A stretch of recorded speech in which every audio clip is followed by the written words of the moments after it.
Bonjour à tous et à toutes et bienvenue dans ce webinaire. Je suis ravie d'être parmi vous aujourd'hui avec également Alexandre et Marguerite.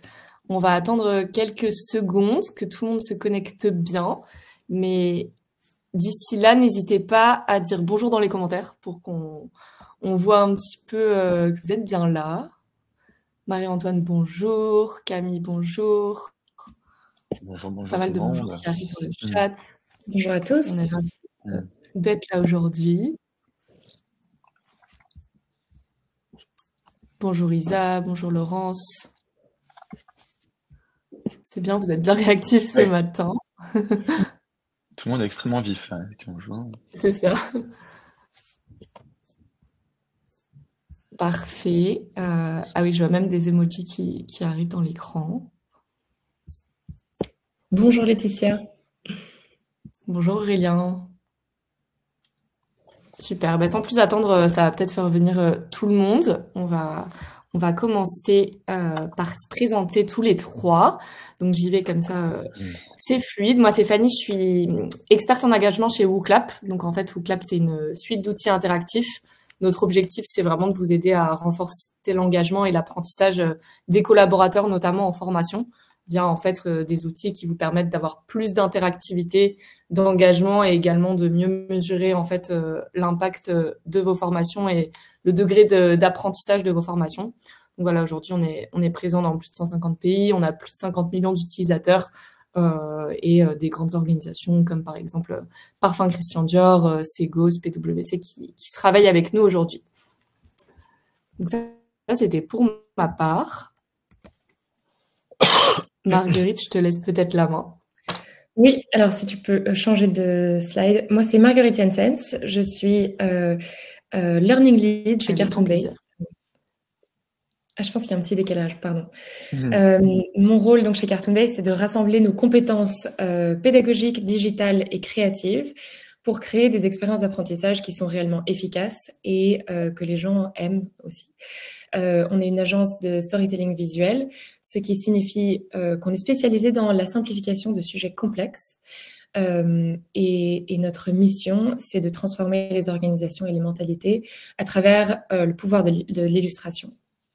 On est présent, on a 3 bureaux à Bruxelles, à Paris et à Lausanne, mais on est aussi présent dans le reste du monde avec des clients aux États-Unis et partout dans le monde.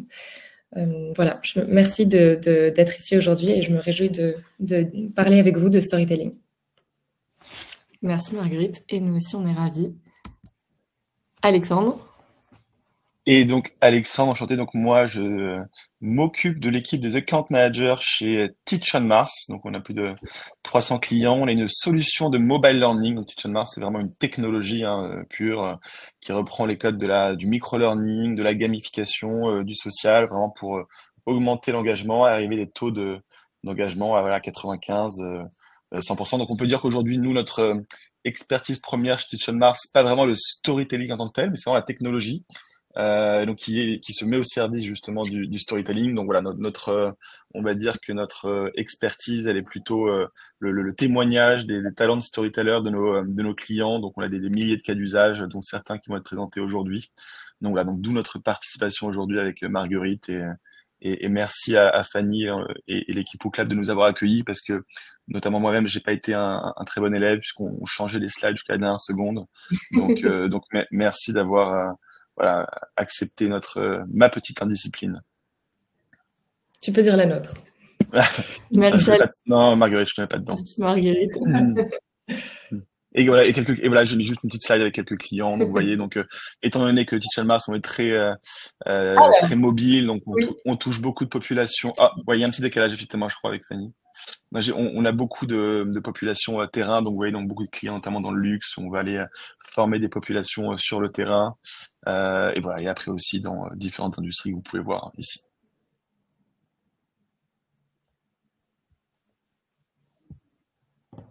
Parfait, merci à tous les deux.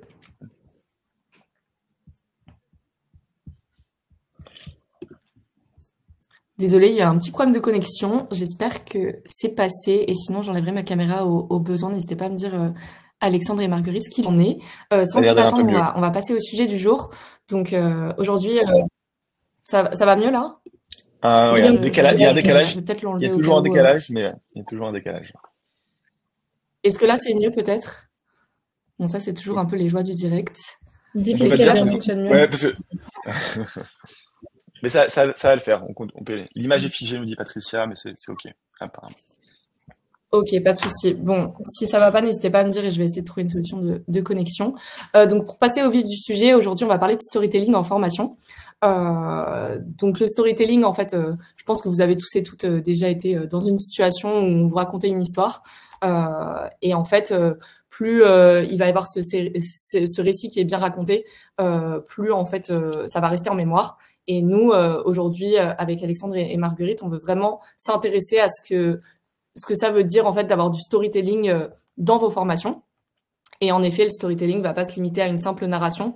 Il va activer des mécanismes cérébraux puissants qui vont justement favoriser l'attention, la mémorisation et l'engagement émotionnel.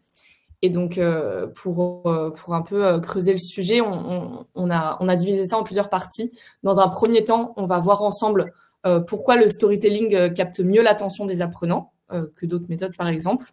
Ça, c'est dans un premier temps. Après, on va voir ensemble quelles sont les astuces pour créer des parcours de formation qui sont captivants et mémorables. Et enfin, on analysera en fait comment mettre en place ces pratiques de storytelling au sein de vos formations pour vraiment mesurer leur impact. En formation, Fanny, je ne sais pas si c'est volontaire. Ah, ok, c'est bon, les slides bougent. Ok, c'est bon. Oui, c'est bon. Avant de commencer, j'avais une petite question pour vous. Donc, je vous invite à scanner le QR code qui est ici à l'écran ou bien de copier-coller le lien de participation que Charlotte, en fait, a mis dans les commentaires. Petite question ou clap juste pour un peu voir la température sur votre connaissance sur le sujet et ce que vous pensez du storytelling. Voilà, je vais attendre juste quelques secondes que tout le monde se connecte bien. Bon, je peux voir déjà en bas que vous êtes une quarantaine de connectés. Donc, merci pour ça. Je vais encore attendre un tout petit peu. Et puis, on va pouvoir commencer. Alors, c'est parti. Hop. En quelques mots, qu'est-ce que le storytelling en formation vous évoque? Les histoires, en effet. Ah, directement le mot engagement, on va en parler. Ça sera pas mal pour moi. Les émotions aussi. J'attendais l'émotion pour Marguerite qui en parlait beaucoup pendant la préparation. Notification. Activer l'action, l'expérience. La créativité aussi, on peut voir. C'est plus vivant, j'aime bien. L'implication, la mémorisation, en effet. Okay.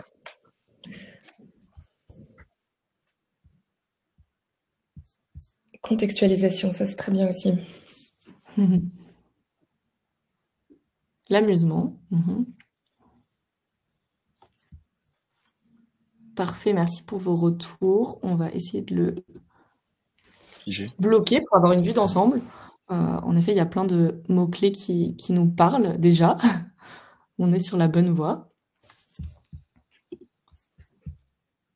Super, merci pour vos retours. Sans plus attendre, on va commencer sur la première partie. Donc, quel est l'impact du storytelling sur la rétention de l'information? Et pour commencer, Marguerite, qu'en penses-tu? Quel est l'impact, selon toi, du storytelling dans l'apprentissage?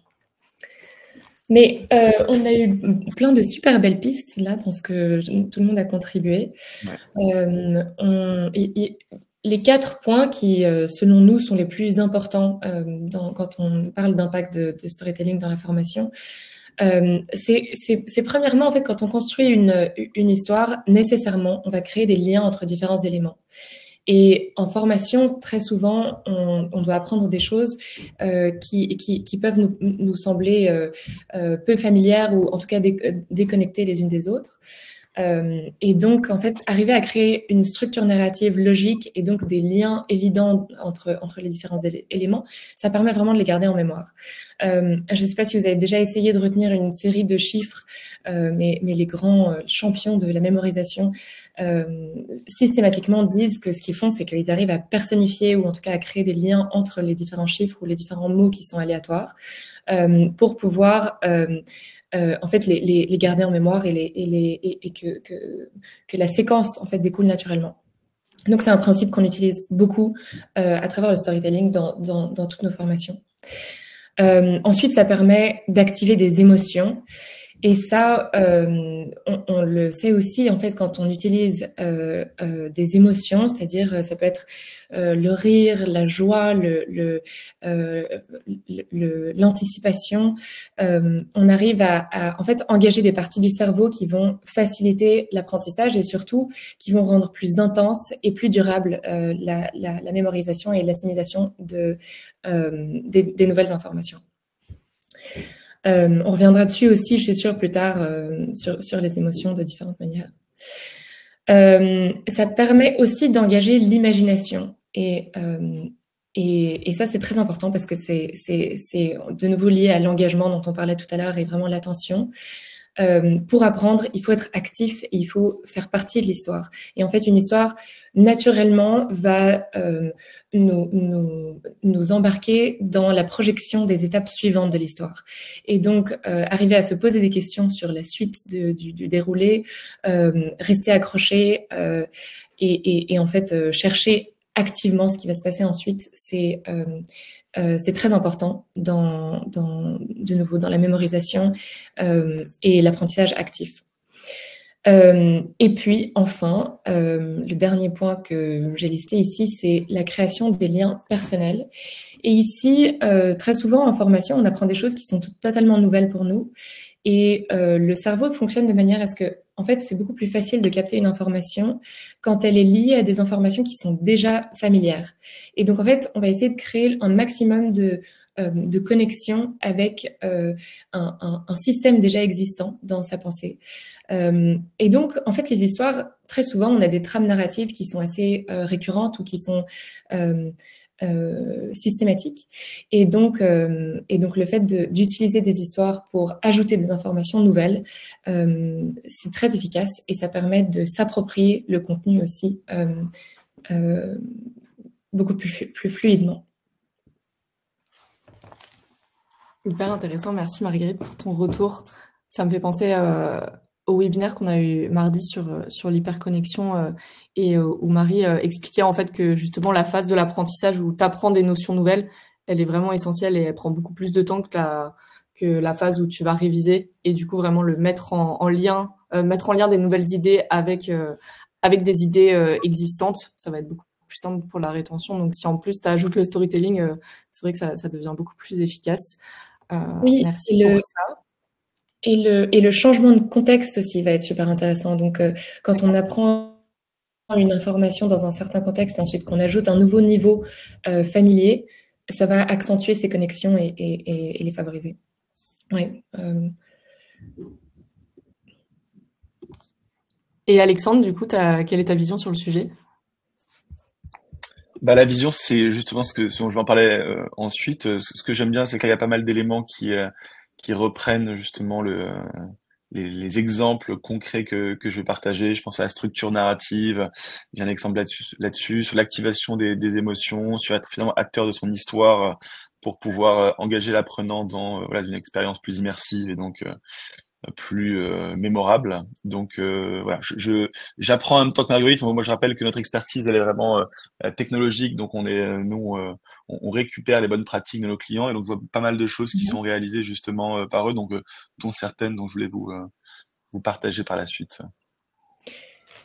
Et en fait, j'ai pas tellement parlé de ce visuel au centre, mais en fait, on a créé un petit cours sur comment apprendre à apprendre qu'on vous partagera aussi plus tard dans le chat. Mais c'est quelque chose qu'on fait souvent. On a utilisé une carte qui permet aussi de, en fait, utiliser ces 4 principes de manière très visuelle, en imaginant un univers dans lequel l'apprenant peut évoluer et en fait se projeter avec différentes étapes d'apprentissage visibles. Donc ici, typiquement, on parle du cerveau, donc on l'a visualisé, on l'a représenté et on peut se promener dedans à son rythme et donc ressentir des choses aussi dans un univers qui est à la fois connu et nouveau, c'est-à-dire une forêt, des chemins, des rencontres qui vont être mais dont on pourra parler plus tard aussi. Bon. On va en parler. Merci pour ça, Marguerite. Là, on voit vraiment l'importance en fait du storytelling et le lien qu'il y a avec l'apprentissage. Pour vous donner un peu des pistes plus concrètes de mise en application de storytelling là en formation. Là, l'objectif, c'est en fait vraiment de vous donner des pistes de techniques créatives pour pouvoir concevoir des parcours engageants. Donc, pour commencer, on sait de plus en plus que la personnalisation elle va être importante en formation. Il y a toujours un enjeu un peu de, à la fois faire du collectif tout en gardant en fait cette dimension personnalisée dans l'apprentissage. Donc, moi, j'ai une question pour toi, Alexandre, plutôt. Comment en fait personnaliser le storytelling pour qu'il permette de raisonner avec des audiences qui sont spécifiques? Eh ben, écoute, on va prendre le premier exemple, si pour répondre à ta question, Fanny, ça te va? Donc on a partagé un exemple en cosmétique. Je vois que dans le chat il y a des demandes sur le fait que la slide était trop petite. Bon, je pense que c'était spécifique à la slide. La première slide, il y avait beaucoup de contenu, mais ce sera plus J'ai clair par agrandi la là. suite. Ouais, non, voilà, mais je pense que ce sera bon, hein. Donc non, je voulais juste vous partager encore une fois des cas d'usage concrets qui sont réalisés par nos clients. Je rappelle beaucoup en mobile learning, hein, donc c'est vraiment des formations qui sont dispensées sur un téléphone, beaucoup pour des populations frontline ou des populations sur le terrain qui vont soit être des collaborateurs, des assistants de vente en magasin, qui peuvent être des collaborateurs pharmaceutiques qui sont en train de vendre des produits, par exemple, à des hôpitaux sur le terrain. Donc c'est ce genre de choses-là. Et là, on est dans le cas d'une marque de cosmétiques qui souhaitait former l'ensemble des collaborateurs internes et externes, environ 3000, à un nouveau produit, et aussi sensibiliser à une activité moins connue de l'entreprise, qui est le spa. Puisque cette entreprise-là est aussi le spa de plusieurs grands hôtels dans le monde, et donc ils voulaient sensibiliser également leurs collaborateurs là-dessus. Donc ils ont voulu créer finalement une sorte d'incentive non commerciale. Donc concrètement, ils faisaient gagner une expérience en fin de formation. C'est une formation qui dure à peu près 15 minutes. Et donc c'était un sorte d'escape game où vous deviez trouver des bulles, comme vous le voyez ici. Donc c'est le deuxième écran avec les règles du jeu.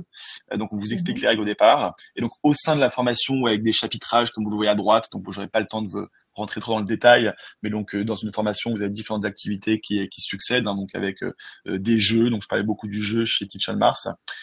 Et au fur et à mesure, en fait, en allant dans ces mini-activités, vous allez retrouver en fait des bulles qui constituent des chiffres et qui vont à la fin constituer un code. Et j'ai entouré en rouge, vous voyez à la fin, ce que vous aviez. Et donc ça, c'est une partie qui est grisée. Et en fait, pour l'activer, il faut rentrer un code. Je vois Isabelle qui dit que c'est pas très lisible, mais c'est pas grave parce que c'est pas tout ce qui est écrit en fait qui est important. C'est vraiment la mécanique. Et donc et l'histoire, c'est vraiment d'aller récupérer d'être acteur de sa formation, de récupérer en fait des bulles qui vont constituer un code. Et si on va à la slide suivante, on va voir que si on avance. Donc voilà. Et donc là vous récupérez. Et donc dès que vous avez récupéré les bulles, donc c'est celle d'avant. Voilà. Et donc là vous rentrez votre code ici. Et après on vous raconte une histoire justement sensorielle. Avec les différentes. Alors c'est toujours celle d'après. Excuse-moi Fanny. C'est Celle-là. la deuxième. Non, c'est celle voilà, c'est celle-là, c'est celle-là. Et donc, et là, en fait, on vous explique tout.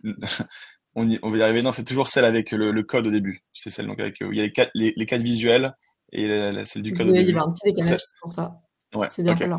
Et donc voilà. Et donc finalement, en fait, ce qu'on vous offre à la fin de l'expérience, dès que vous avez trouvé l'ensemble des codes, c'est une expérience en fait, alors qu'on appelle ASMR. Donc c'est vraiment avec des bruits et des sons qui vous embarquent.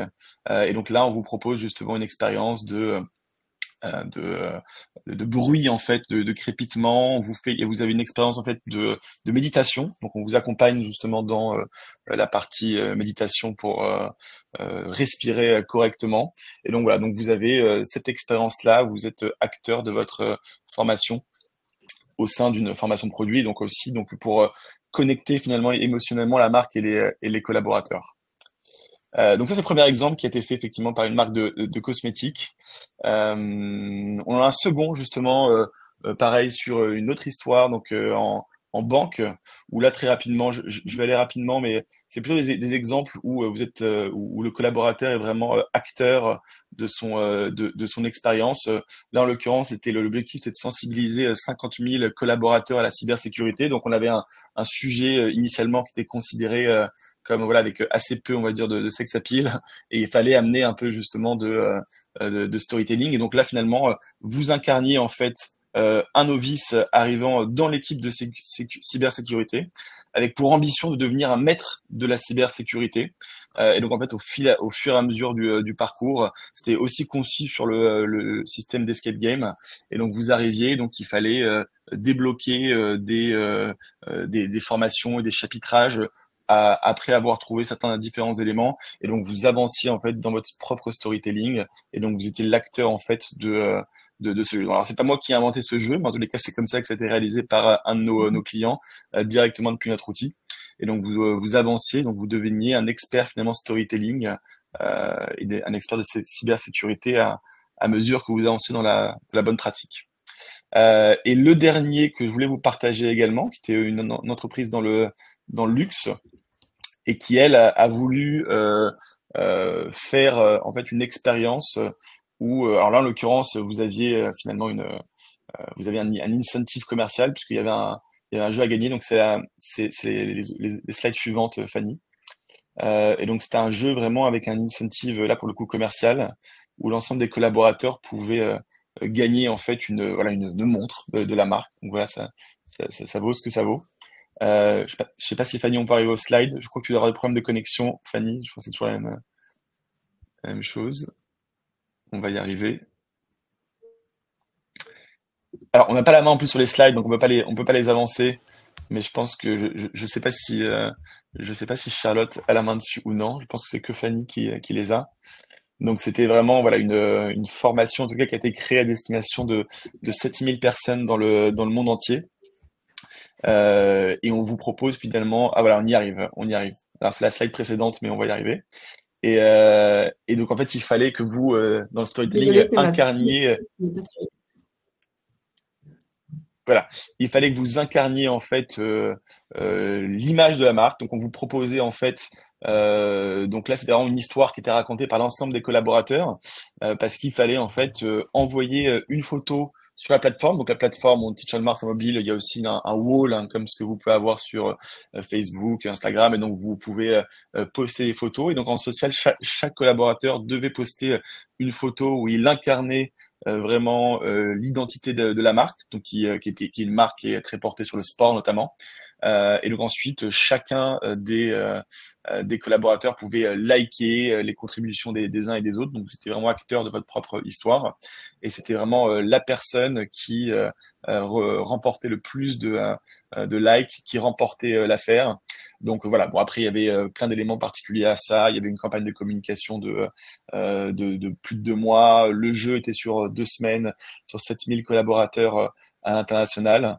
Et donc finalement, la personne qui avait le mieux finalement storytellé son histoire autour de la marque, qui avait le mieux incarné les valeurs de la marque, gagnait cette montre et remporter la mise. Donc on voit justement la cérémonie dans la slide suivante qui avait été notamment organisée pour mettre en lumière le lauréat. Et donc voilà, ça avait été aussi le lieu d'une grande campagne de communication, voilà, avec des super résultats, puisque bon, on en parlera après du ROI, hein, mais avec des nombres de certifications qui ont été multipliés par 25, c'est quelque chose qui a vraiment boosté l'usage et qui a boosté la formation chez eux également.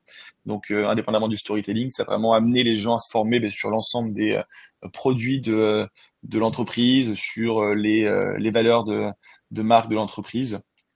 Et donc voilà, il y a eu un grand succès. C'est des schémas qui sont de plus en plus utilisés par nos différents clients. Alors, je sais pas si ça t'inspire des choses en particulier, notamment Marguerite. C'est vraiment là, en l'occurrence, un peu de storytelling immersif. Hein, c'est des choses qui sont faites par les collaborateurs.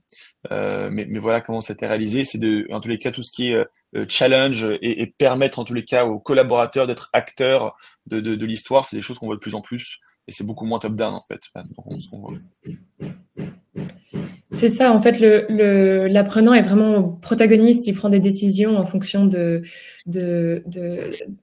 situations dans lesquelles il se trouve et il échange aussi hyper activement avec ses équipes ou ici, en l'occurrence, une audience internationale. Donc, c'est super intéressant. Ce que j'aime aussi, c'est l'idée de sortir la formation de la formation en elle-même et en fait d'en maximiser l'impact en créant une campagne d'awareness autour et donc en fait de sortir de l'apprentissage pur, n'est-ce pas, mais aller aussi Ouais, bien sûr. dans un impact plus large qui est lié aux objectifs de l'organisation aussi. Super. Absolument. Non, voilà, donc c'était vraiment l'ensemble des exemples que je voulais partager, Fanny et Marguerite.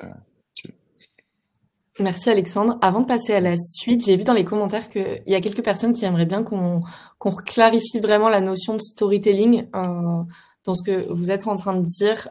Justement, il y a une question sur storytelling. Est-ce que c'est plutôt une opération d'incentive interne ou est l'approche du storytelling Donc voilà, peut-être Alexandre, si tu peux un peu clarifier ce point avant de passer à la suite. Bah, différents storytelling, et après ça dépend ce qu'on entend. Nous, dans les trois choses dont on parlait, il y avait du storytelling de marque. Alors effectivement, après, j'ai pas scindé les différentes histoires et avec effectivement voilà toute la structure du storytelling. Mais là, une, c'est vraiment storytelling de marque. L'autre, on va dire, on peut être sur un storytelling héroïque, parce que dans la deuxième en banque, c'est vraiment une personne qui vient finalement incarner en fait un collaborateur qui arrive dans un service de cybersécurité, qui va devenir vraiment un maître de la cybersécurité. Donc le storytelling finalement il est aussi ici.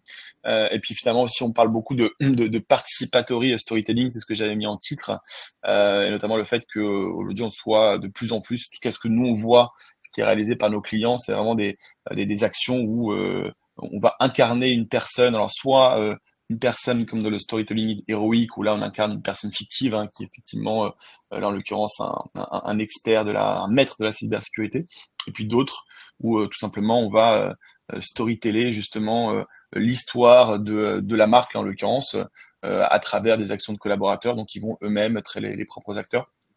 Donc, donc voilà en l'occurrence.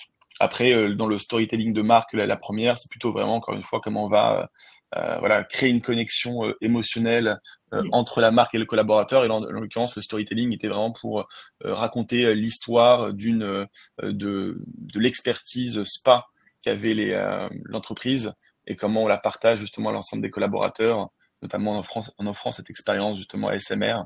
Donc, voilà dans les trois cas. C'est ce que j'ai. Après, effectivement, là, j'ai pas décortiqué effectivement la structure narrative de The Storytelling, mais voilà ce qui était partagé.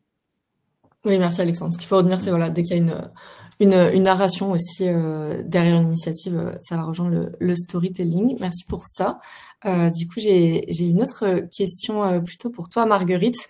Donc, on a pas mal parlé de l'impact du storytelling en formation, mais concrètement, en fait, comment on peut utiliser des éléments visuels et des narrations créatives pour soutenir en fait la compréhension et la mémorisation, notamment en formation.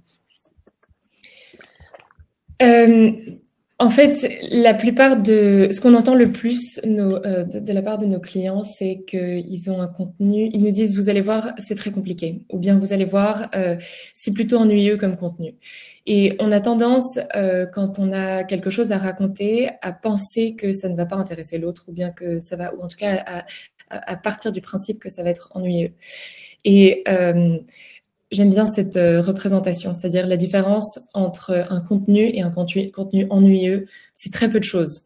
Et on va se concentrer sur ce très peu de choses qui permettent de raconter une histoire qui a un impact et qui est captivante.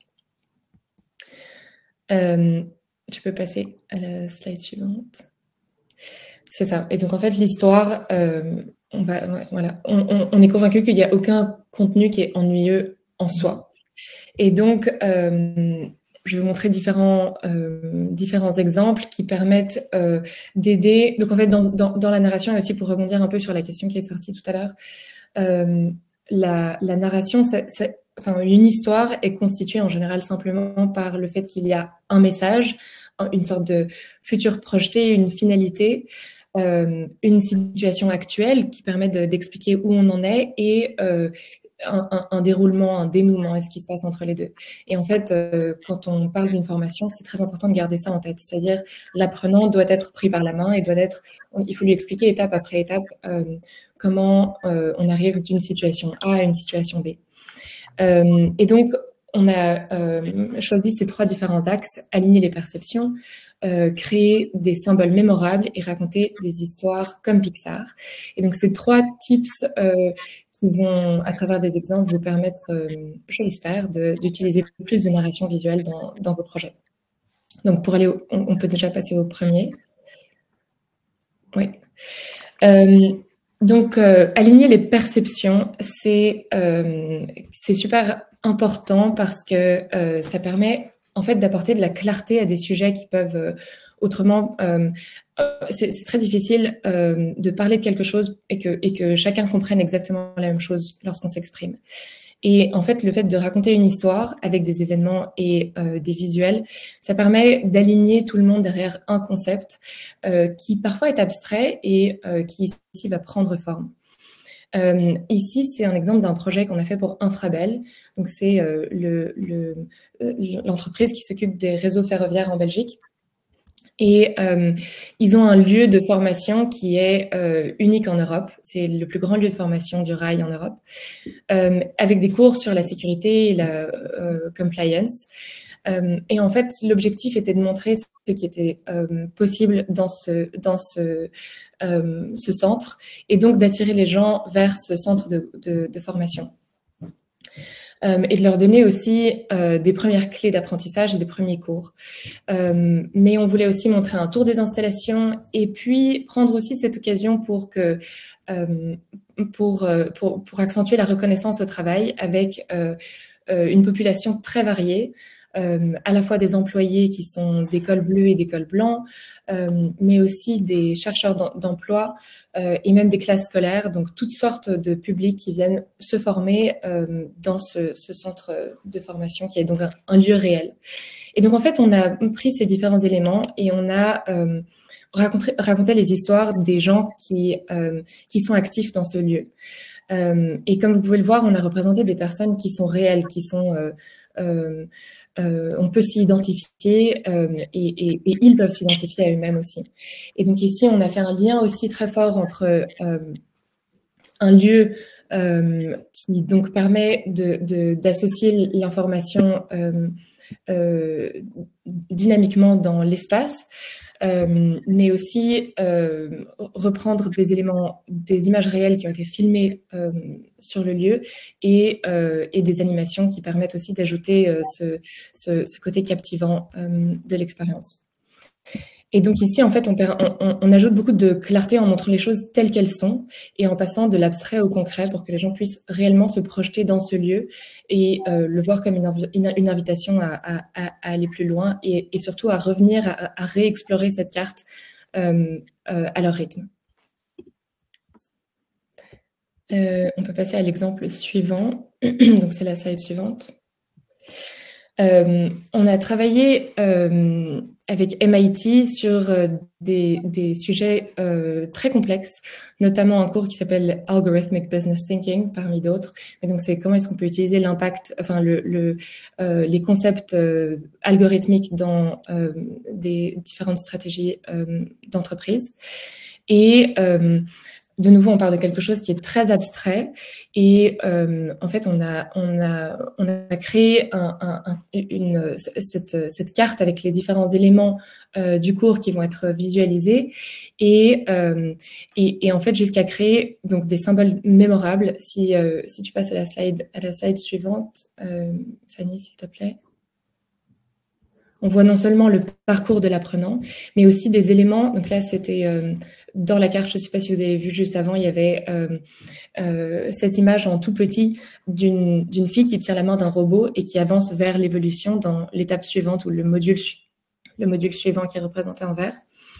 Et donc, en fait, ce symbole est devenu vraiment le symbole du cours qui est hyper mémorable, qui, en fait, capture énormément de différents messages en une image et qui a été repris à la fois dans d'autres endroits du cours, mais aussi dans la communication autour du cours et qui permet vraiment de garder une vision générale de à quoi va servir cette méthode et comment est-ce qu'on peut l'incarner en un seul visuel. Tu peux passer à la slide suivante.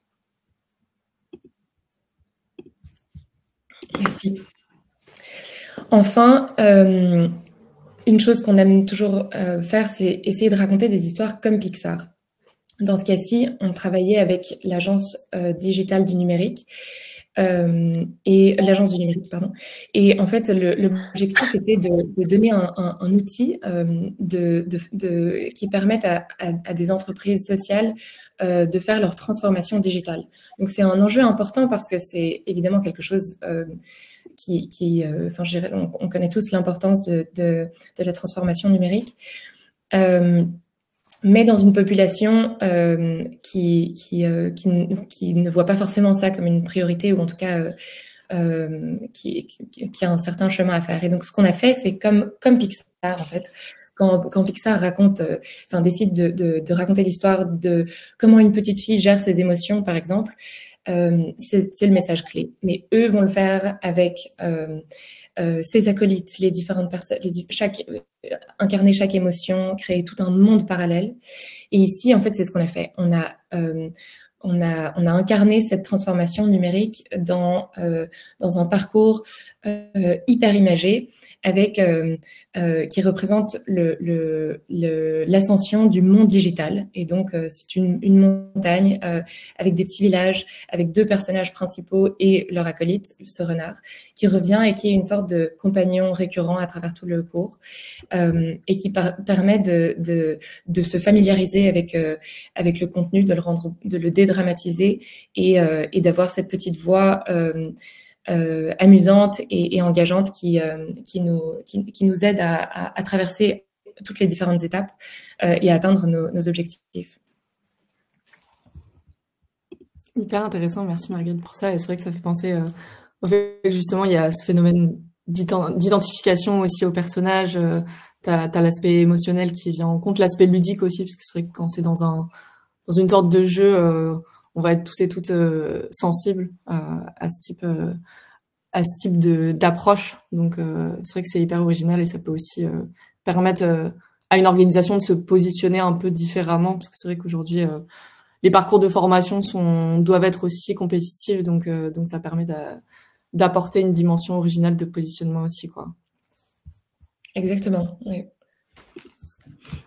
Super, merci pour ça. Je vois que le temps file, donc on va passer à la 3e partie pour aussi garder du temps pour vos questions. Donc n'hésitez pas à mettre des questions dans le chat au fur et à mesure, et sinon on laissera 10 minutes à la fin pour répondre à toutes vos questions. Donc on a parlé du storytelling dans la rétention d'informations, des cas d'usage concrets et des pistes de personnalisation et de narration qui vous permettent vraiment de mettre du storytelling au sein de vos formations et dans votre quotidien.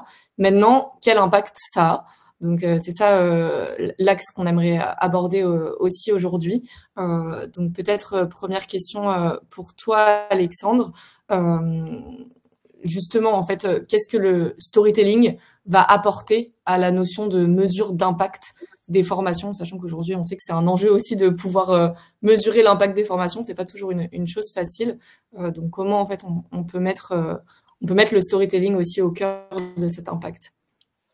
Bah, écoute, alors ça c'était merci pour la question. Et quand j'ai vu cette question au début, j'étais un peu j'ai pris un peu peur, hein, pour tout te dire, parce que ne serait-ce que tous nous les directeurs de formation qu'on rencontre aujourd'hui, la plupart sont un peu désabusés sur l'idée de pouvoir vraiment mesurer précisément l'impact effectivement du storytelling, impact de la formation. Donc déjà pour commencer, j'ai pris la question vraiment au très très premier degré. Je fais vraiment comment déjà mesurer l'impact de la formation. Alors le niveau très micro, effectivement, par exemple chez nous, bon bah c'est juste l'impact de la formation. Et après on viendra au storytelling, mais c'est vraiment voilà le nombre de personnes qui sont inscrites, le taux de déploiement, le temps de passer de formation, le panier moyen, le taux de fidélisation. Donc voilà, donc finalement qu'est-ce qu'a apporté la formation dans des indicateurs de formation. Donc après, si on avance un petit peu, voilà, bon, j'avais mis des benchmarks que nous on propose effectivement à nos différents clients, où nous voilà, on propose justement des mesures d'impact aussi avec des benchmarks en fonction sectorielle, etc. Donc voilà, c'est vraiment encore une fois l'efficacité de la formation basique finalement. Après, effectivement, on peut se dire voilà, si on va à la suivante, c'est l'efficacité de la formation à un niveau business. Alors moi je prends le niveau business, ça peut être un niveau opérationnel finalement, hein, donc ça peut être n'importe quelle formation que vous mettez en place. Ça peut être une formation sur la gestion du stress, la conduite de réunion. Moi j'ai pris un peu des indicateurs entre guillemets de formation vente. On va dire des formations de collaborateurs sur le terrain, parce que c'est ce qu'on voit le plus chez nous. Donc on va avoir des collaborateurs qui vont, c'est toujours celle d'avant, excuse-moi, toujours celle d'avant. On va avoir des collaborateurs qui ont, enfin des clients qui ont fait l'A/B testing, c'est-à-dire qu'ils vont prendre 2 points de vente similaires. Il y en a un avec lequel ils vont lancer notre solution de formation et l'autre qui vont pas le faire. Après, ils vont comparer les résultats, notamment business, pour voir ce qui a fonctionné. Donc, on a plusieurs clients qui l'ont fait. Il y en a qui ont fait du mystery shopping en post-lancement. Il y en a un après un mois qui a lancé la solution avec voilà plein de formations lancées sur leur solution de mobile learning. Et après l'autre chez qui l'ont pas lancé, on fait le test après 1 ou 2 mois et on va regarder l'amélioration d'indicateurs business, panier moyen, même de satisfaction client, etc. Donc du quanti et du quali. Et après, donc si on va à la suivante, après si on veut, moi j'ai mis sur l'impact du storytelling, donc dans l'autre slide. Bah alors déjà dans l'exemple luxe que j'ai montré, où eux, alors je sais qu'il y a des débats là en interne là, dans le chat sur le storytelling, qu'est-ce que le storytelling? Dans tous les cas sur du participatory storytelling, eux ils ont vu qu'ils avaient fait plus 25, ils avaient fait c'était n'importe quoi, ils avaient fait x3 sur le nombre de personnes qui venaient sur l'application, ils avaient fait x25 sur le nombre de certifications, juste en mettant en place effectivement une sorte de mini storytelling où ils impliquaient les collaborateurs en tant qu'acteurs de leur histoire. Maintenant, effectivement, si on mesure l'impact du storytelling, la plupart du temps, voilà, donc effectivement, soit des indicateurs propres à la formation pure, hein, donc temps passé, j'ai vu là auto-évaluation, rétention long terme. Bon voilà, il y a des modèles tout faits. Hein. J'ai mis le modèle de Kirkpatrick parce que c'est le modèle le plus courant qui explique ça. Indicateur opérationnel, encore une fois, moi j'ai mis des choses sales, de panier moyen, satisfaction client, c'est à point de vente, mais ça peut être des choses sur, voilà, encore une fois, des formations plus soft skills, etc. Et j'ai mis aussi que voilà, l'efficacité du storytelling, bon bah elle est plurifactorielle, ça c'est ce que nous disent tous, encore une fois, les décideurs, training RH qu'on rencontre, c'est vraiment bon bah voilà la réussite d'une formation, storytelling ou non, ça va venir aussi des moyens de communication qui sont mis en place, ça va être est-ce que le management est mobilisé, est-ce que l'intention elle est soutenue aussi en interne par les plus hautes strates de l'entreprise, et est-ce que c'est poussé ou pas, et après effectivement est-ce qu'il y a un incentive ou non. Donc voilà, j'ai un peu sorti du storytelling en soi parce qu'au bout du compte, pour nous ce qu'on voit en tous les cas, que la formation soit storytellée ou non, si on veut par définition, effectivement, quand on va être storytellée, elle va mieux marcher, on le voit, mais il faut aussi qu'elle soit soutenue. Il y a 1 milliard d'indicateurs, donc nous, c'est vrai qu'aujourd'hui, on n'a aucun acteur responsable training qui se lance là-dedans, et il y en a beaucoup qui disent, bon, bah, écoutez, moi, j'ai perdu la foi en la capacité de mesurer cette efficacité vraiment terrain. Mais voilà ce qui en ressort, en tout cas, de nous, de nos interactions avec nos différents clients. Et je crois que effectivement la réponse de Marguerite va être plus justement cognitive et avec un peu plus Mais de c'est termes. assez lié. Ouais. Mais c'est assez lié. En Mon fait, ressenti aussi. pardon. C'est Non, assez. c'est bon, Marguerite, on Ah, t'écoute. c'est assez lié en fait, et on en discutait aussi avec Alexandre, c'est-à-dire que on est habitué à mesurer donc est-ce que les objectifs d'apprentissage sont atteints, est-ce que la formation a été complétée, est-ce que, enfin, et en fait, parfois on est un peu éloigné du but final de la formation, c'est-à-dire l'objectif pour l'organisation même, c'est-à-dire pourquoi réellement est-ce que cette formation doit être complétée par telle personne. Et donc, c'est vrai que nous, ce qu'on aime faire aussi pour pouvoir mesurer l'impact de la formation, c'est commencer par se demander, tu peux passer à la slide suivante en fait, Fanny, s'il te plaît. Parce que souvent, quand on vient nous voir pour créer une formation, on commence par le brief, c'est-à-dire ce qu'on attend de nous dans la formation même. On nous livre un contenu, on nous dit qui sont les apprenants et on nous demande, en fait, ça arrive très souvent et je pense que dans les participants qui sont là aujourd'hui, ça doit arriver aussi. On passe tout de suite au comment est-ce qu'on va faire avec les difficultés, les opportunités, les différentes étapes, qu'est-ce qui définit la réussite, les échecs, quels sont les apprentissages clés, etc. Mais en fait, pour que la formation soit réellement efficace dans une entreprise, dans son contexte, tu peux passer à la slide suivante, oui, super. Il faut absolument se concentrer aussi sur quel est le futur projeté, les prochaines étapes. Donc, on commence par la fin en se demandant vraiment où est-ce qu'on veut aller, quelle est la vision et pourquoi est-ce qu'il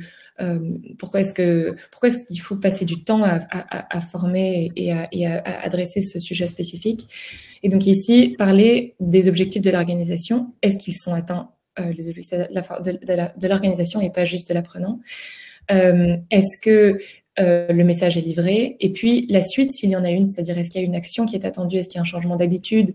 Et comment est-ce qu'on va mesurer cette partie-là, en fait, qui vient après la formation?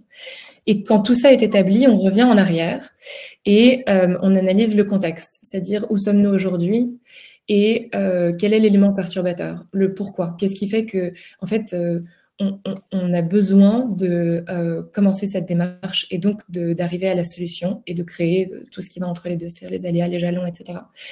Et en fait, ce contexte général, c'est-à-dire les deux étapes avant et celle du futur projeté, vont être ce qui va permettre d'embarquer les gens et de s'assurer aussi de les rappeler vers la formation de manière efficace aussi en parlant de l'opportunité qui existe pour eux et du contexte général de la formation. Et donc, Marguerite, toi, c'est souvent quelque chose sur lequel tu dois recentrer effectivement les demandes de tes clients ou prospects. Généralement, tu me dis, ils viennent avec uniquement avec ce que tu appelais le brief, quoi, de la partie solution, etc. Oui, mais oui, parce qu'en plus, ça permet d'être beaucoup plus centré sur beaucoup plus clair et centré sur les besoins de l'apprenant spécifique parce qu'on a mieux compris le contexte. Donc très souvent la formation est même plus efficace quand on a fait ce pas en arrière. Et puis en plus, en fait, ce qui est intéressant quand on utilise du storytelling visuel, c'est qu'on crée énormément de choses. Énormément de choses. On a des représentations visuelles qui peuvent ensuite être sorties de leur contexte et donc être utilisées pour favoriser le rappel, et donc on peut avoir par exemple une campagne qui suit la formation, qui reste dans la même identité visuelle, dans le même univers graphique et qui va donc permettre cette continuité. Donc ça permet aussi d'envisager la formation comme un parcours, presque un parcours de changement, un parcours de formation, mais qui commence par lever les consciences et ensuite la formation et puis enfin les étapes suivantes et la continuité. Hyper clair, merci Marguerite pour ce retour-là.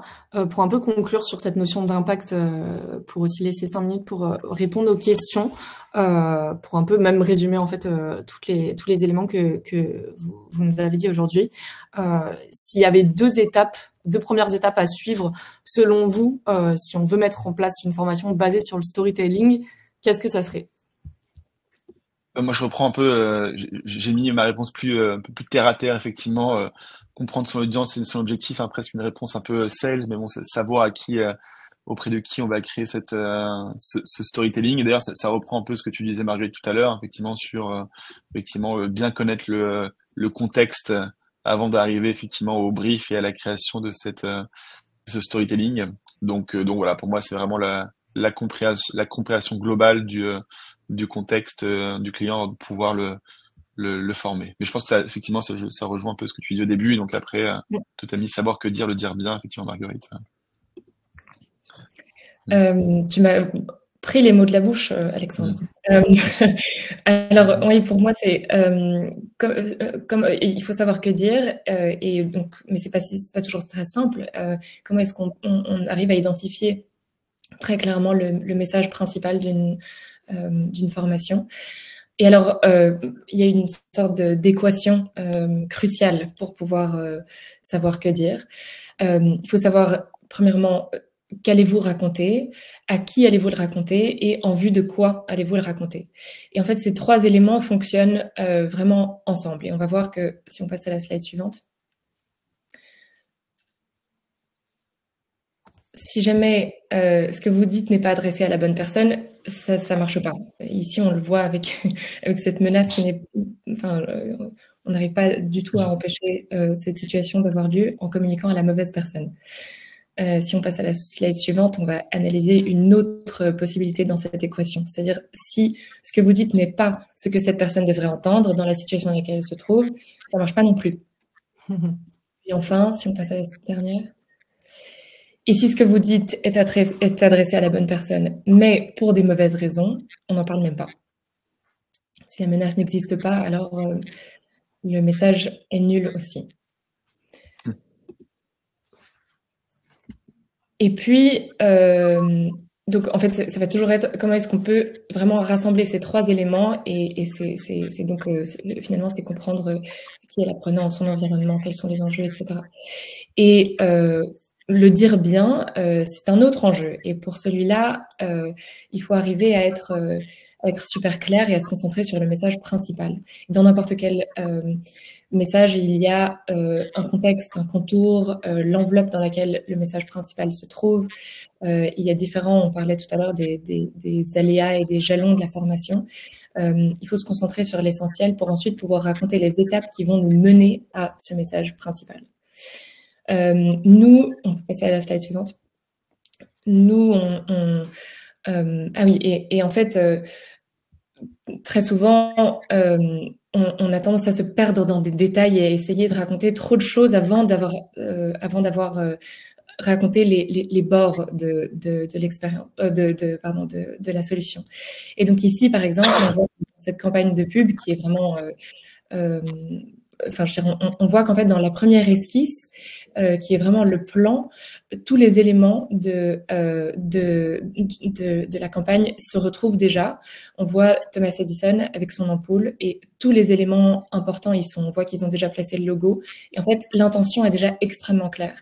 Et pour nous, c'est très important de faire ça, c'est-à-dire de commencer par dessiner grossièrement et en fait de prototyper rapidement pour pouvoir le tester avec nos utilisateurs aussi, avoir un retour rapide et très vite avoir une vue claire du concept qui va être proposé et donc de l'expérience qui va être parcourue par l'apprenant. Et donc, comment y arriver? Un type qui semble très basique, mais en fait qui fonctionne toujours, c'est de prendre une feuille de papier, la plier en 8 et y prendre un gros marqueur. Et en fait, quand on travaille avec un gros marqueur, on peut pas se perdre dans les détails, on peut pas se le permettre. Et donc, sur une page, il faut arriver à faire tenir cette histoire pour pouvoir raconter le message essentiel qui a été découvert plus tôt. Et donc voilà, je vous invite à essayer si vous n'êtes pas encore habitué à le faire. Hyper intéressant, on essaiera ce type Marguerite. Il nous reste 6 minutes pour les questions. Déjà, merci beaucoup pour tous ces éléments, Alexandre et Marguerite, c'était hyper clair. Peut-être ça rejoint un peu le type que tu viens de donner, Marguerite. Il y a une question notamment de Christiane qui demande quelle est la trame, plutôt classique du coup, d'une histoire à utiliser dans le storytelling. Alors, je l'ai montré tout à l'heure on a un storytelling canvas qu'on utilise énormément et qu'on va partager d'ailleurs dans le chat. Charlotte, si tu es là, en fait, est-ce que tu veux bien partager le lien du Miro? C'est un storytelling canvas qu'on utilise énormément et de nouveau qui est inspiré de Disney et de Pixar et qui commence toujours par un contexte, un élément perturbateur. Ensuite, une série d'éléments qui peuvent être, qui peuvent avoir toutes sortes de dénouements et un futur projeté ou une suite. Et ce qui est super important dans cette structure, c'est que ça permet non seulement d'avoir une séquence claire et de gérer les émotions aussi, etc., mais aussi de hiérarchiser l'information, c'est-à-dire d'avoir l'essentiel contenu dans la dernière partie. Et ensuite, on peut avoir toutes sortes d'histoires parallèles qui se passent. Quand on pense au Roi Lion, par exemple, il y a toutes sortes d'histoires qui pourraient être racontées aussi, qui pourraient captiver. Qu'est-ce qui arrive à l'oiseau après telle scène? On pourrait se poser la question, mais c'est pas essentiel. Donc c'est pas ça dont il faut se souvenir. Ce dont on se souvient, c'est comment est-ce qu'un lion devient le Roi Lion. Un petit lion devient le Roi Lion. Donc voilà, c'est un exemple. Et vous pourrez aller voir le Canva est libre d'accès aussi. Et donc, si vous avez des questions sur comment l'utiliser, on peut rester en contact pour ça. Oui, ça a été mis dans le chat par Charlotte normalement, donc n'hésitez pas à aller jeter un coup d'œil. Autre question plutôt pour toi, Alexandre. Il y a Clara qui se demande si Teach on Mars propose des modèles de storytelling personnalisables. Alors c'est une bonne question. Nous on a des modèles en fait plutôt que de storytelling, on a des modèles en fait d'activité. On a une vingtaine d'activités en fait dans notre outil auteur qui sont à disposition, qui servent toutes des enjeux pédagogiques différents, que ce soit de l'apprentissage, de l'évaluation, de la mise en situation, et effectivement qui peuvent servir en fait du storytelling. Alors après, nous encore une fois, je rappelle que comme nous on est un éditeur de logiciels, donc nous on crée une technologie, donc au bout du compte après c'est effectivement aux clients de le faire tout seul et de pouvoir le faire. Alors, parfois ils sont aidés par des agences, et ils le créent de leur côté. Mais en tous les cas, oui, on a des templates où mettre en lumière ces talents de storyteller plutôt que des outils de storytelling. Je voulais juste apporter une nuance. Mais oui, en tous les cas, on a je dirais une vingtaine d'activités. Encore une fois, donc ça va du sondage, texte à trous, des jeux d'association et pas mal de jeux de mise en situation peut-être qui peuvent permettre plus de storytelling. Et on a aussi un wall en fait. Donc on a tout un espace de collaboratif de wall qui parfois peut être aussi le théâtre d'action de storytelling. Parfait, merci Alexandre. Et tout à l'heure, justement, tu parlais de bien comprendre aussi l'audience et à qui on s'adresse. Et Nathalie se demande comment en fait adapter tout ce qu'on a raconté sur le storytelling en formation, plus pour des étudiants en CFA par exemple. Est-ce que vous avez des tips là-dessus? Pour des étudiants en CFA, là encore une fois, mon expertise n'est pas dans le storytelling pur, donc j'ai pas de réponse à apporter comme ça. En tous les cas, ce qu'on voit, c'est que l'ensemble des clients, en fait, en fonction de la situation géographique, en fonction du contexte pédagogique, en fonction parfois de la population à qui s'adresse, quoi. Est-ce qu'on est sur Gen Z, Millennials, tout type de génération, on va adapter le contenu. Voilà. Après, pour répondre à la question directement, c'est un beau challenge. Je peux pas réussir à y répondre tout de suite. Peut-être que Marguerite peut y répondre comme ça. Mais je t'envoie la main. Je suis assez d'accord. Se concentrer sur qui est l'apprenant, quelles sont ses contraintes, quelles sont ses appréhensions, ses peurs, c'est l'espoir qui peut être lié à cet apprentissage aussi, surtout pour quelqu'un qui est en CFA. Et donc, comment quelles sont ses attentes et où est-ce qu'on peut aller le rencontrer aussi au mieux, c'est-à-dire quel est le format et le type d'interaction et le type d'histoire qui lui correspond le mieux, qu'est-ce qui va lui sembler familier aussi, qu'est-ce qui va l'inspirer et permettre donc de toutes ces questions. Mais j'imagine que c'est tous les éléments qui vont permettre de créer une histoire qui résonne pour cet apprenant-là. Tout à fait. Merci à tous les deux. C'est bientôt l'heure, c'est l'heure d'ailleurs. Donc pour le reste des questions, on y répondra avec grand plaisir. En fait, vous recevez le replay cet après-midi ou rapidement, plus une réponse à toutes vos autres questions qu'on n'a malheureusement pas eu le temps de répondre. Moi, je voulais prendre une minute pour vraiment vous remercier, Alexandre et Marguerite. C'était hyper intéressant et j'en ai aussi de mon côté beaucoup appris sur le storytelling en formation. Donc avoir un petit peu en cas concret au quotidien comment on peut appliquer tous ces bons conseils que vous nous avez donnés. Un grand merci aussi à tout le monde pour votre participation, vos réponses, vos réactions dans le chat. Voilà, si vous avez d'autres questions et si vous voulez nous contacter, si vous voulez contacter Alexandre ou Marguerite, n'hésitez pas, vous aurez les contacts. Et voilà, et on continue nos webinaires à 11h, donc tout de suite, avec un dernier webinaire pour cette édition des Journées Wild. Donc on sera avec Centre Info pour décrypter les tendances de la formation en 2025. Donc voilà, vous pouvez toujours encore vous inscrire via un lien envoyé dans le chat si vous voulez. Et sinon, c'était un plaisir d'être avec vous aujourd'hui. Donc un grand merci à tout le monde et une très belle journée. Merci à toi, Fanny, et merci à tous pour votre participation. Merci Fanny, merci Marguerite, merci tout le monde. Merci Alexandre aussi. Bonne journée. Bonne journée. Merci.